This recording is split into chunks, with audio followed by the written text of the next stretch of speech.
Are you going to attend a concert? Tara, samahan niyo ko ano ang must-have ko when attending public events. Kapag attend ka ng events, for sure magiging maraming tao, siksikan, kaya importante na meron kang dalang electric fan para well-ventilated pa din. And iwas hulas.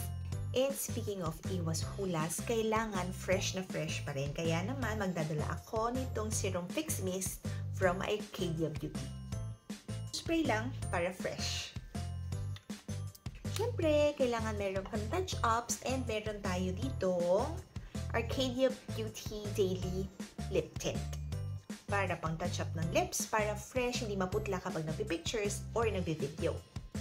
And para flawless ang skin sa mga pictures and videos, dadalhin ko rin ang Arcadia Beauty Tone Up Sun Serum Cushion. Siyempre, as a mommy, hindi pwedeng mawala ang White Flower Embarkation.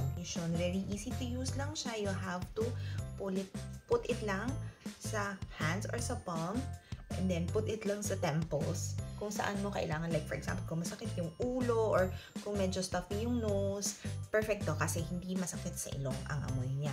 And of course, in preparation sa concert, tayo ay kakanta, sisigaw, mag-fan chant. Mayroon akong iniinom. This is ang Daninjong Pepa Kwa.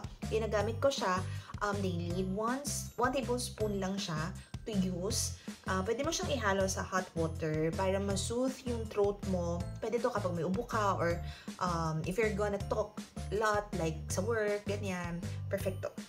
And then, meron tayong, syempre, mga essentials.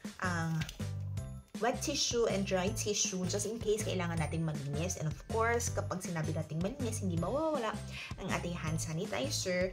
And of course, yung mga what if or yung mga biglaan nating kailanganin. Meron akong snacks dito, mga sweet snacks ito para in case na kailanganin kong mas mabilis magpa-replenish ng aking energy, this one is okay. And of course, Band-Aid and paracetamol. So, that's it yung mga must-have ko during or kapag a-attend ka ng concert or public events.